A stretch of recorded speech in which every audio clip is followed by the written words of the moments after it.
Esta é a história do dia da Rádio Observador. Como apanhar um fugitivo?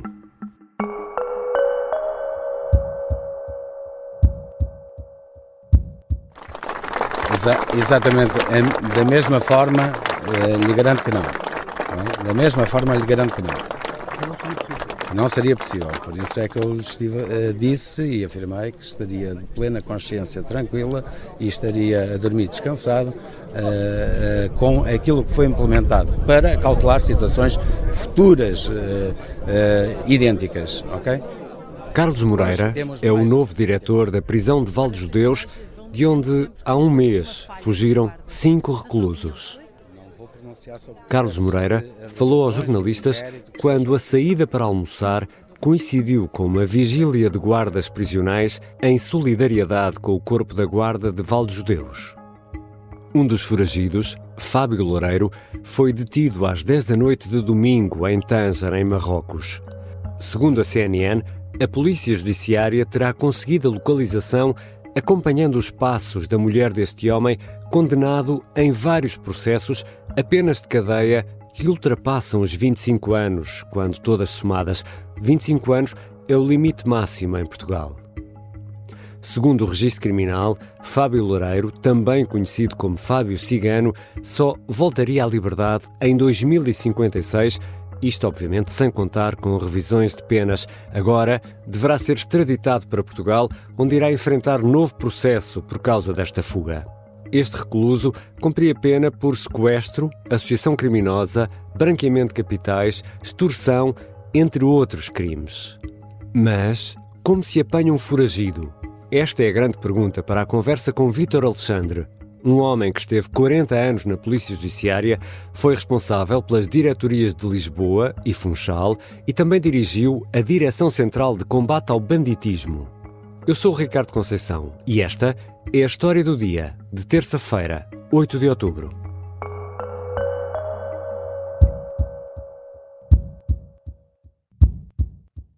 Bem-vindo, Sr. Coordenador Vítor Alexandre. É um prazer estar consigo também. O que é que sabemos sobre a detenção deste indivíduo? Sei aquilo que tem vindo pela comunicação social, tem sido divulgado.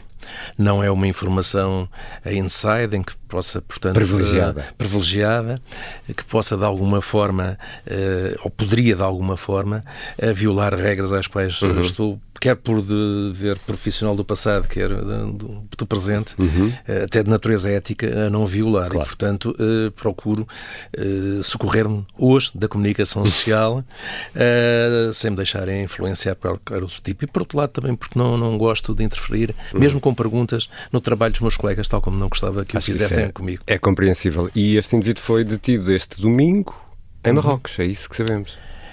Foi detido em Marrocos, seguramente na sequência de um trabalho aturado de investigação criminal, que levou até à sua localização e posterior detenção, naturalmente através dos mecanismos de cooperação policial. Obviamente, tudo isso obriga a essa cooperação internacional entre polícias, entre forças de segurança. O senhor esteve 40 anos na Polícia Judiciária. Este tipo de cooperação funciona ou, permita-me dar aqui esta imagem, ou aquele papel, aquele fax que chega com a fotografia do foragido com o nome vai parar a uma gaveta de foragidos internacionais e ninguém liga nenhuma? Nos tempos em que entrei, era um pouco essa a imagem. A cooperação era extremamente difícil, era demasiado burocratizada, formalizada, com muitos mecanismos formais de cooperação, nomeadamente através do Ministério dos Estrangeiros, com as cartas rogatórias, o que tornava perfeitamente obsoleto, é um mecanismo absolutamente obsoleto para os dias e para a criminalidade que já naquela altura se vivia e que se deixava antever. Assim sendo, a própria natureza das coisas foi obrigando as diversas entidades, entre si individualmente ou em cooperação internacional, a erigir novos caminhos, novos meios de cooperação, que hoje são, de longe, muito mais e muito mais céleres. E, portanto, hoje nós não estamos na idade da pedra, muito longe disso, e, portanto, nesse capítulo torna-se muito mais fácil a cooperação policial ser célere e eficaz. Portanto, é fácil falar com Espanha, falar com Marrocos e haver uma atuação concertada entre polícias? Muitíssimo mais fácil, mas mesmo muitíssimo mais fácil. Outrora, digamos que conseguíamos ultrapassar de alguma forma os problemas que tínhamos com o conhecimento pessoal que tínhamos de alguns colegas. E, portanto, era muito mais rápido pegar uma ligação direta e resolver o problema, e as coisas funcionavam, muitos assim se alcançaram, do que através desses mecanismos formais que eram absolutamente demolidores do nosso trabalho e da nossa paciência. E o que é que sabemos sobre este recluso, Fábio Loureiro, que também é conhecido como Fábio Cigano? O que é que conhecemos sobre este homem? Sabemos que é um indivíduo perigoso, que já estava referenciado como tal e que, portanto, exigia à partida que fossem tomadas todas as cautelas para que não viesse a integrar um grupo destes ou ele próprio não tentasse uma fuga. É previsível que este tipo de delinquentes, só por si ou em conjunto, e normalmente em conjunto com os demais, ainda que de outras áreas do crime, tentem encetar em qualquer momento da sua vida, porque condenados a muitos anos, tentem encetar uma fuga. Dir-se-á em termos, e peço que me interpretem bem, que é quase legítima a tendência do homem para a liberdade, tentar a liberdade.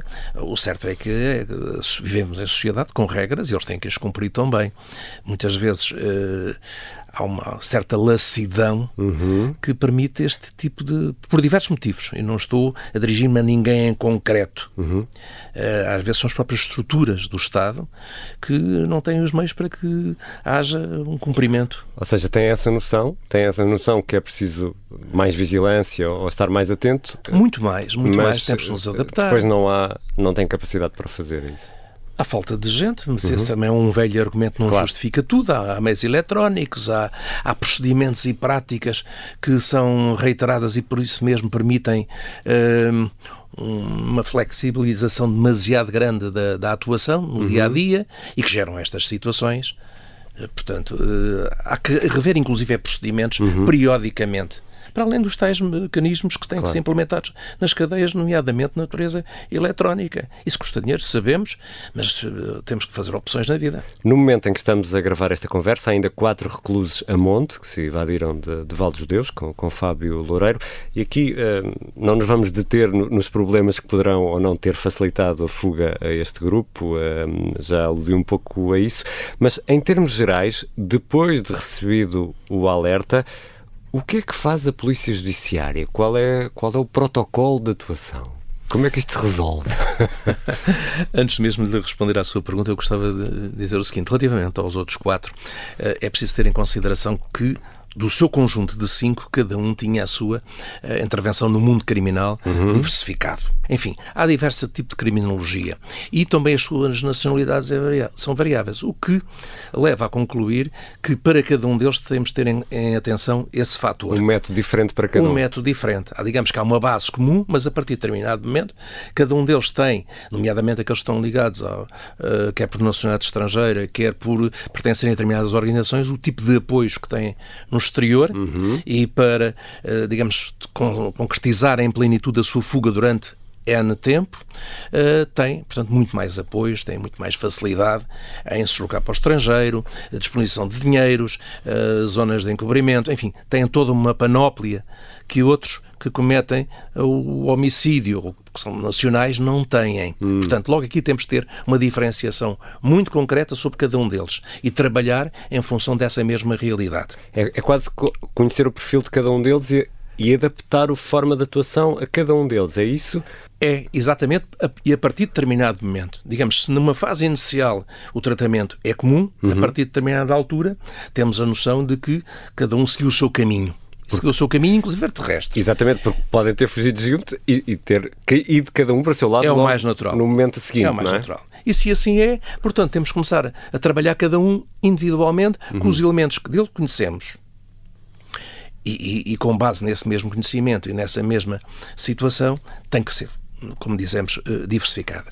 Respondendo agora em concreto à sua pergunta, assim que é detectada uma fuga desta natureza, a primeira coisa que há a fazer é comunicar às entidades competentes, que são os demais órgãos de polícia criminal e todas aquelas entidades que têm uma interferência no processo, direta ou indireta, no processo de recaptura destes indivíduos.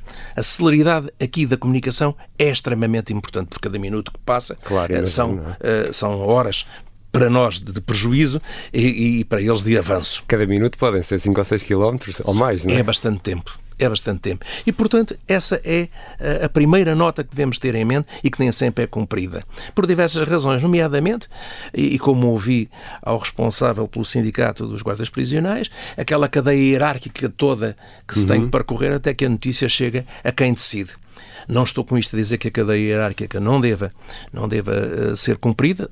Pode e deve ser cumprida, não obstante, ela tem que estar perfeitamente oleada em todos os dias da semana, claro. E não só os 5 dias, e muitas vezes, como sabemos, como é que ela é. Essa cadeia hierárquica não pode travar o curso. Não pode travar. Deverá ser a resposta, não é? E deve haver uma autonomia também suficiente para que a determinado momento da cadeia hierárquica possam ser tomadas decisões que obstem, de alguma forma, ao prejuízo da investigação em termos temporais.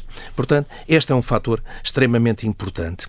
Depois, a difusão em geral da notícia, particularmente com uma fuga desta natureza, que é uma fuga com indivíduos perigosos. E, portanto, a população deve estar alertada, não só na nossa perspectiva de polícia, para que possamos vir a recolher elementos probatórios com a ajuda da população, mas também para a sua própria salvaguarda, porque podem confrontar-se com um destes indivíduos, não sabendo quem são, naturalmente, mas que estão num processo psicológico extremamente de fuga e, portanto, de não olham meios para alcançar o seu objetivo, que é essa mesma fuga, e, consequentemente, podem vir a causar incidentes ainda de maior natureza. Portanto, a comunicação aqui, quer ao nível nacional, decisão pública, isto depois da comunicação às forças e serviços de segurança, a comunicação às forças de segurança e também a comunicação internacional, nomeadamente, e neste caso, a países aqui como os nossos vizinhos espanhóis, ou mesmo os franceses, deve ser também imediata, com os elementos disponíveis e atualizando-se a cada momento, sempre que se justifique que haja um elemento relevante que seja importante para que essas mesmas forças possam atuar. Mas depois, com o passar das horas, como é que se pega no fio da meada? Não pega com o passar das horas. Começa, e esse é outro ponto importante, é que o pessoal tem que partir para o terreno imediatamente. Imediatamente, porque há, por exemplo, o local onde ocorreu o crime que tem que ser preservado, a recolha de vestígios, a recolha de elementos probatórios de diversa natureza, a ouvir pessoas, recolher toda a informação possível, enquanto outros em gabinete trabalham, como já referi ainda há pouco, o perfil de cada um deles, recolhendo o seu passado, se possível, histórias dos processos onde estiveram envolvidos para se detectarem quem são os seus eventuais cúmplices num determinado momento, os seus contactos habituais, enfim, todo um conjunto de informação que muitas vezes é possível até porque nas fileiras das instituições há pessoas já com muita idade, como aconteceu comigo, e portanto sabiam de histórias que ocorreram no passado e lembravam-se para transmitir aos mais novos algo daquilo que tinham vivido em determinado tempo e que muitas vezes era útil. E o Dr. Vítor Alexandre disse uma coisa muito interessante, falou no apoio que cada um deles pode ter. Ou seja, isso leva-me aqui a uma pergunta. É impossível uma fuga solitária de um destes indivíduos? Num momento ou outro tem de sempre haver alguém que o ajuda, e essa é uma forma de poder chegar a essa pessoa? Sem dúvida. Ninguém, eu diria... Se é um familiar, um amigo, não é? Sim, tem que ter sempre alguém. Seja no momento da fuga, seja em um momento onde ele depois se vai estabelecer durante um tempo para que, enfim, se preservar da observação direta das forças policiais, precisa de dinheiro, precisa de alimentação, precisa de N coisas, e não estamos a vê-lo no supermercado a fazer compras, não é? Portanto, ele vai sempre necessitar de um apoio, mesmo indivíduo, ele elemento em fuga, sozinho. Em grupo, depende se é o mesmo grupo ou, se, como disse ainda há pouco, é um grupo diversificado. Qualquer deles tem que ter um apoio. Já regressamos à conversa com Vítor Alexandre, antigo coordenador da Direção de Combate ao Banditismo da Polícia Judiciária, 40 anos de experiência na Polícia Judiciária, com 4 suspeitos ainda à monte. Como se apanha um fugitivo?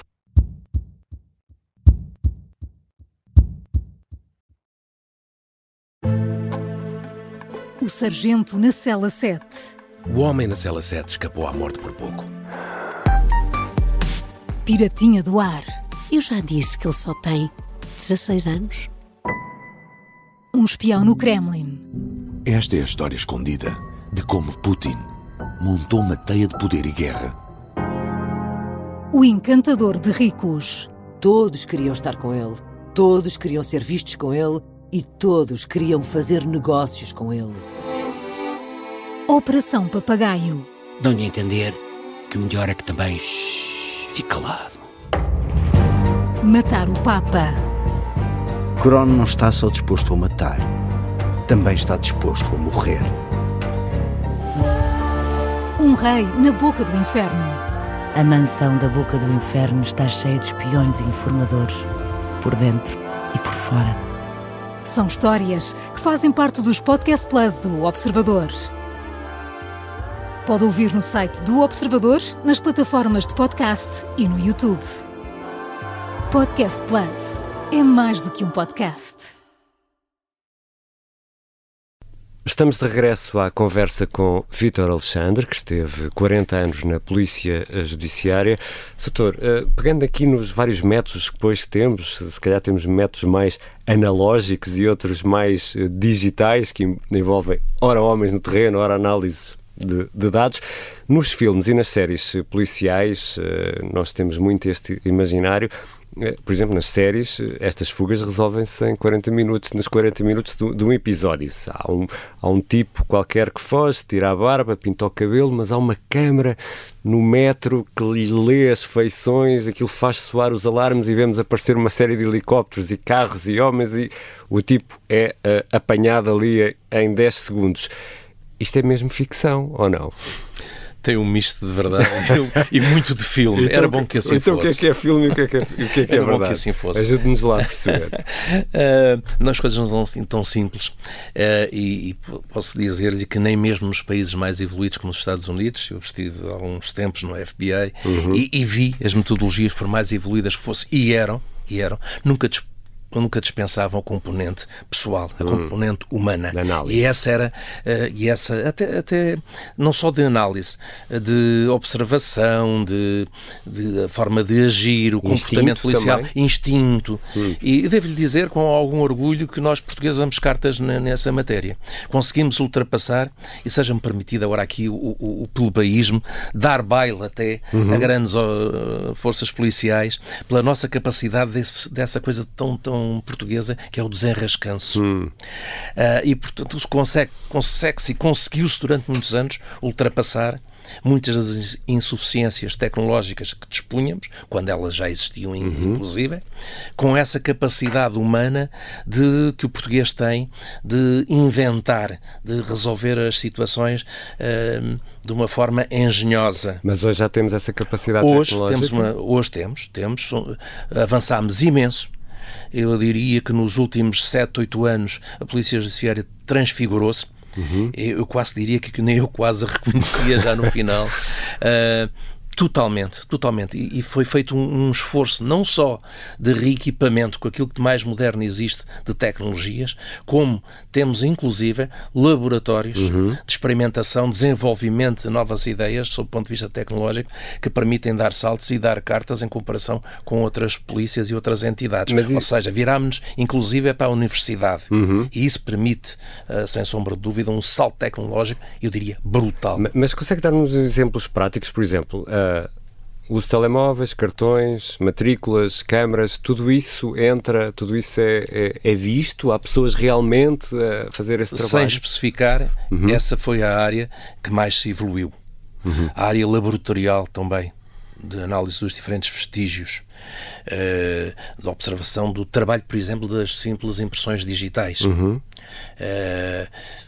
Há toda uma panóplia de novos elementos no próprio laboratório, e nem tudo depende hoje do Laboratório de Polícia Científica, nomeadamente em áreas como a da informática, em que se deram saltos qualitativos, isto sem entrar em especificações, enorme, absolutamente estrondoso, que se calhar nos teriam permitido no passado resolver mais facilmente outras questões. Aí foi...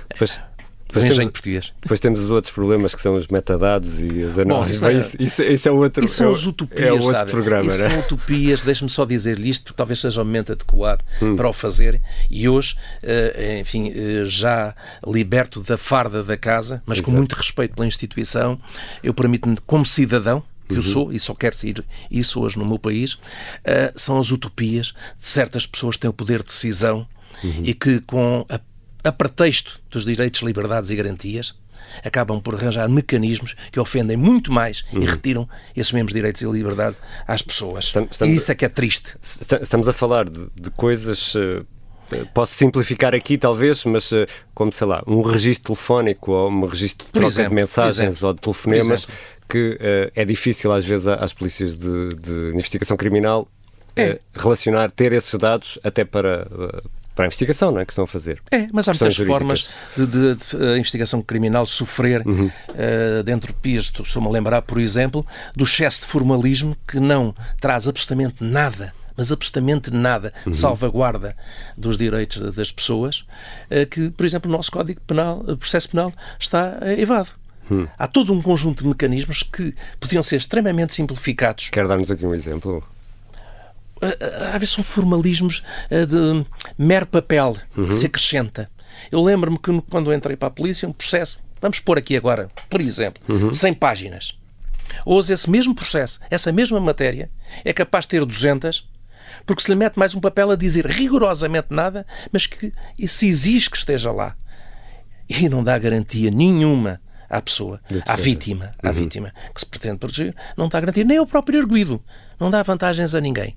Formalizou-se o processo penal de tal forma que cria só problemas a quem trabalha nele e não dá garantias a ninguém. Ou seja, obstacularizarem. O perseguir essa ideia de uma proteção total, quase utópica do inocente pode prejudicar o trabalho de investigação.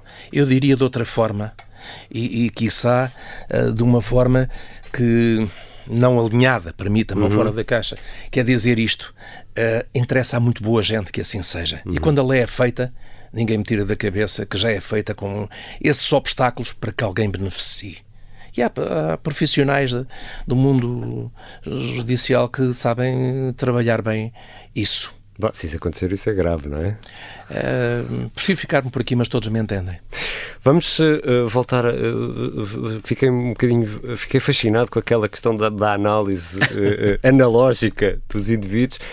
Isso obriga a conhecer bem as pessoas, a conhecer aquela pessoa e tentar antecipar o passo que ela dará a seguir, não é? Isso realmente é fascinante. Depende do momento. Se estamos... Auxiliado por meios eletrónicos. Claro. Se já está cometido o crime e, portanto, aí funcionam todos esses mecanismos. Mas muitas vezes é preciso atuar preventivamente. Se nós prendemos um determinado indivíduo que sabemos que é perigoso, altamente perigoso, ou está conexionado com o crime organizado, é importante que ele, uma vez detido e quando recolhe o estabelecimento prisional, haja uma comunicação por parte dos investigadores dessa mesma circunstância, as mesmas características do indivíduo. Para quê? Para que possa, dentro do estabelecimento prisional, ser acompanhado, ver o seu comportamento, os contactos que tem, quem é que o visita, quem é que o não visita. Isto implica uma outra coisa, que também dentro do sistema prisional haja pessoas permanentemente elucidadas, reeducadas, permitam uma expressão, em termos profissionais, para que estejam sensíveis para esta questão. E haja um intercâmbio permanente entre a polícia e o sistema prisional, para que nós possamos antecipar aquilo que eventualmente pode vir a acontecer.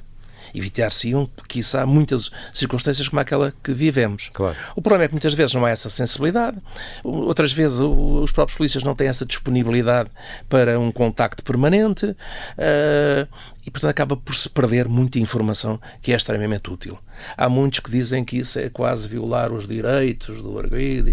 Bom, histórias que, como eu lhes chamo, que não fazem sentido. É só de pessoas que nunca estiveram no mundo da realidade, porque no dia em que passarem algum tempo nesse mesmo mundo, de certeza que vão mudar de opinião. E estes casos assumem prioridade em relação a outros? Por exemplo, nós sabemos que os meios não esticam, não é? As pessoas não esticam. É possível perante um caso destes, dizer, bom, agora temos que trabalhar nisto e deixar este aqui um bocadinho de lado? Todos sabemos que os meios são limitados, e não são só limitados em Portugal, são limitados em todo o mundo, claro. E tem que se fazer opções. Todos os crimes são relevantes, mas não podemos esconder que há uns que, pela sua natureza, são ou tendem a ser mais relevantes em determinado momento. Este caso, alarme social, não é? Este alarme social, obviamente que determina uma situação de prioridade. E tenho a certeza absoluta que os meus colegas que os integram, a equipe que trabalha nesta situação, dão a máxima prioridade e com alocação de meios possíveis ao máximo para que rapidamente se consiga. E esta captura é já uma demonstração disso mesmo. Vamos recorrer aqui aos seus 40 anos de experiência. Que histórias análogas é que nos consegue contar, casos que se lembre, que tenha vivido? Eu vou só enunciá-los, que me consiga recordar. A fuga dos elementos das Forças Populares 25 de Abril do estabelecimento prisional de Lisboa. Essa é típica como esta, é uma fuga de um estabelecimento prisional. Fugas noutras circunstâncias. Estou-me a recordar de uma ocorrida também no Tribunal de Torres Novas há muitos anos. Era então procuradora desse processo a ex-secretária do Sistema de Segurança Interna, a doutora Helena Fazenda, num julgamento de uns indivíduos também perigosos, e que houve uma tirada de presos no momento em que eles iam a subir a escadaria para o primeiro andar do tribunal, com tiros, com mortes, e portanto foi uma situação bastante difícil que também obrigou à alocação de muitos meios da Polícia Judiciária, muitos mesmo, para a captura deles. E como é que foram apanhados? Olha, precisamente com base em todo esse trabalho e muito trabalho de terreno, porque não podemos, e quero aqui enfatizar isso, é muito importante nunca desmorecer, estar sempre em cima do acontecimento, na recolha da informação, e muito trabalho de terreno, independentemente das horas que leve e a qualquer hora do dia ou da noite. As pessoas não imaginam os sacrifícios que se fazem nessas circunstâncias, mas fazem-se, e quem leva a profissão a rigor tem que o fazer, tem que o assumir, não é? Não há um horário, não é? Não há horários, isso horários é mentira. Quem quiser horários tem outras profissões que não de certeza esta. Estou-me a lembrar de uma outra situação também, e essa curiosa, porque também foi com fuga para Marrocos, foi de 2 indivíduos que participaram, dos 3 que participaram no atentado, resultou a morte do ex-dirigente à altura da Renam, o movimento de Moçambique, em que os indivíduos fugiram para Marrocos e houve um trabalho longo, árduo, até se chegar à localização deles em Casablanca e a detenção e posteriores mecanismos de cooperação policial. Eu desloquei-me na altura, inclusive, a Casablanca para enfim, recolher os elementos necessários para o processo. Eles depois vieram por outras vias, nomeadamente, e esse é o tempo em que se pediam as coisas via Interpol, em que era a carta rogatória ainda, enfim, era absolutamente obsoleto, não quero imaginar as dificuldades que tivemos, mas acabou tudo por vir para cá parar. Como é que conseguiram descobrir que estavam em Casablanca? Dê-nos lá aqui uma ou duas pistas. Olha, os contactos que eles tinham no passado, no fundo é aquilo que eu enumerei aqui de alguma forma. Os contactos, a rede que tinham, permitiram, enfim, dirigir a investigação em determinados momentos para determinados pontos e levar-nos até Marrocos. Não foi fácil, não foi absolutamente nada fácil, e dir-se-ia mesmo que nestas coisas há sempre também contar com um bocadinho às vezes de sorte. A sorte trabalha-se para se ter e para se alcançar o desidrato final. É preciso um trabalho, mas às vezes um bocadinho de sorte, e aqui também houve um pouquinho de sorte que nos ajudou bastante. Então, e do outro lado, aqueles que fogem com sucesso? Há casos... quem consegue fugir com sucesso é mérito do fugitivo ou é incapacidade do investigador? Deixa-me provocá-lo assim. Há sempre naturalmente um pouco de tudo isso, não é? Mas repare, por exemplo, indivíduos que estão ligados a organizações internacionais, que não são do mesmo continente, por exemplo, e às vezes continentes até longínquos, que pertencem a redes muito bem oleadas, permita-se uma expressão, do crime organizado. Obviamente que eles, quando encetam o processo de fuga, contam logo à partida e, quiçá nas primeiras horas, nos primeiros momentos, com um tipo de apoio diferente daquele cidadão português que foge e que pouco mais tem do que os seus para o ajudar. Consegue identidades falsas, consegue dinheiro, consegue meios de recuo fáceis, e isso é muito fácil permitir que, e precisamente naqueles países para onde fogem, que não há cooperação internacional, quer policial, quer judicial, então torna-se extremamente difícil. Eu diria mesmo que até podem surgir situações em que o indivíduo é localizado, é referenciado, melhor dizendo, e por vezes pode não se conseguir por uma razão daquelas que enunciei, nomeadamente a cooperação internacional, devolvê-lo ao nosso território e à nossa justiça. E nesse caso não passam por aquelas vidas de toda uma vida inteira a olhar para trás do ombro, porque sim, estão descansados. Não têm... Bom, aí eu tenho as minhas dúvidas que eles, por muito frios que sejam, consigam ter esse comportamento, mas conseguem em larga medida, porque sentem, digamos, e vai-se-me perdoar a expressão, as costas quentes. Nós, a talho de foice, que na polícia tínhamos, quando eu entrei pelo menos, tínhamos uma velha máxima que era: o delinquente só tem uma vida para fugir. Nós temos muitas vidas para o perseguir. E é isso que eles também têm sempre em mente. Daí que eles muitas vezes olhem por trás do ombro a ver quando é que um polícia lhe bate nas costas e enfim, terminou os seus momentos de glória. Obrigado, Dr. Vítor Alexandre. O prazer foi meu. Muito obrigado também.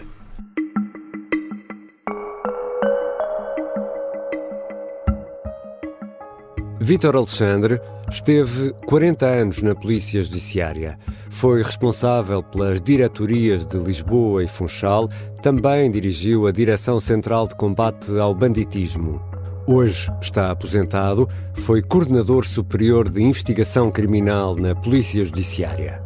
Esta foi a história do dia. A sonoplastia é do Pedro Oliveira, a música do genérico do João Ribeiro. Eu sou o Ricardo Conceição. Até amanhã.